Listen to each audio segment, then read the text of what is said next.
Kepala Staf Angkatan Laut Kasal Laksamana Yudo Margono dan seluruh jajarannya berusaha sekuat tenaga mengevakuasi badan KRI Nanggala 402 sekalipun awak kapal selam tersebut. Meskipun ia menyadari mengangkat badan kapal di kedalaman 838 meter ini sangat sulit untuk diangkat ke permukaan. Karena dengan badan tekan yang masih utuh tadi, apakah ditarik atau ditusuk atau diangkat seperti jangkar itu, ucap Kasal Yudo. Laksamana Yudo mengatakan proses evakuasi KRI Nanggala 402 akan bekerjasama dengan The International Submarine Escape and Rescue Liaison Office yang disingkat dari ISMELO. 8 negara lainnya akan siap juga membantu. Jadi ini sudah menjadi kesepakatan di dalam konferensi bahwa siapapun yang mengalami kedaruratan, mereka wajib memberikan bantuan untuk keselamatan. Dia tidak ada nuansa politik maupun tidak ada lawan, semuanya hanya untuk membantu dalam hal kemanusiaan. Selain itu ada pula tawaran bantuan dari negara lain untuk mengangkat badan kapal Nanggala 402. Panglima juga akan menerjunkan pasukan khusus laut yaitu intai amfibi untuk menyelam ke dasar laut. Griyo Sembodo menilai evakuasi KRI Nanggala 402 tidak perlu dilakukan seluruhnya mengingat kedalaman kapal yang tidak bisa diselam oleh manusia. Dia menilai akan sulit mengevakuasi kapal selam dengan bobot 1,4 ton itu. Untuk itu yang hanya perlu dievakuasi adalah jenazah, pakaian tanda pengenal agar memberi rasa tenang pada keluarga korban. Kemudian pada bagian kapal adalah yang kira-kira menjadi sebab kegagalan seperti pompa, bagian kapal linding, baterai dan kemudi kapal selam Nanggala. Evakuasi juga tidak bisa dilakukan oleh kapal selam sebab kapal selam yang dimiliki Indonesia hanya mampu menyelam sedalam 200-300 meter saja. Banyak dilihat dari banyak data kapal selam yang dimiliki Amerika pun kadang hanya sampai 280 meter ke dalam laut. Sementara pakar kelautan Institut Teknologi 10 November Wisnu Wardana menuturkan evakuasi kapal selam Nanggala 402 bukanlah hal yang mudah untuk dilakukan. Rumitnya evakuasi KRI Nanggala 402 dipengaruhi oleh beberapa faktor. Salah satunya kedalaman laut tempat kapal tersebut tenggelam.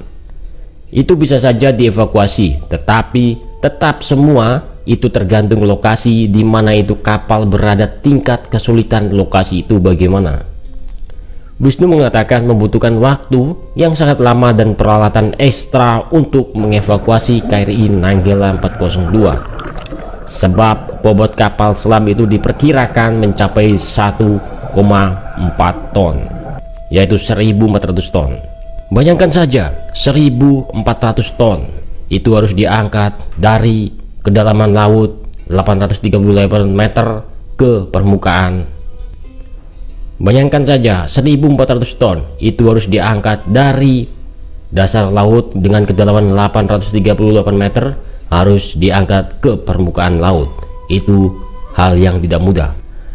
Kapal selam Nanggala itu bukan barang yang ringan, jadi memang harus ada usaha yang keras untuk melakukan itu. Evakuasi badan kapal, kata dia, bisa dengan menggunakan tongkang atau pelampung kemudian dihembuskan ke udara.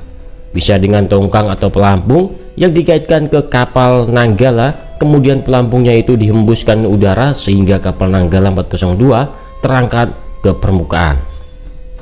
KRI Nanggala 402 dibangun oleh pabrikan asal Jerman. Kapal selam ini resmi berlayar pada 21 Oktober tahun 1981 dengan bobot mencapai 1.285 ton di permukaan dan 1.400 ton saat menyelam.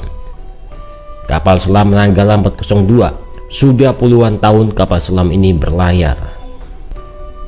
Anggota Komisi DPR RI Majen TNI Purnawirawan TB Hasanuddin mengungkapkan bahwa KRI Nanggala 402 itu diretrofit tahun 2012 dengan menghabiskan anggaran sekitar 75 juta US dollar atau sekitar 1,05 triliun rupiah. Retrofit itu bukan sekedar mengganti suku cadang, tetapi diperkirakan juga ada perubahan konstruksi dari kapal selam tersebut, terutama pada sistem senjata torpedonya. Di tahun yang sama, kata dia, KRI Nanggala 402 melakukan uji penembakan tetapi gagal lantaran torpedonya tak bisa diluncurkan karena sistem penutupnya bermasalah. Dalam peristiwa tersebut, ada 3 orang prajurit yang gugur. Kemudian, kapal selam itu diperbaiki lagi oleh tim dari Korea Selatan. TB Hasanuddin menduga pada hasil perbaikan ini ada hal-hal atau konstruksi yang tidak tepat sehingga KRI Nanggala 402 tenggelam. Seperti yang diketahui, KRI Nanggala 402 memang pernah mengalami perbaikan di Korea Selatan dan selesai pada tahun 2012 silam. Pada perbaikan ini, sebagian struktur atas kapal diganti dan sistem persenjataan sonar, radar, kendali tempur, dan propulsi dimutakhirkan. Oleh karena itu, Hasanuddin meminta agar kapal selam sejenis yakni KRI Cakra 401 sebaiknya di-grounded dulu. Selain itu, Hasanuddin juga menyoroti jumlah kru KRI Nanggala 402 yang melebihi kapasitas. Menurutnya, jumlah kru maksimal kapal selam Nanggala 402 itu mestinya hanya 38 orang saja.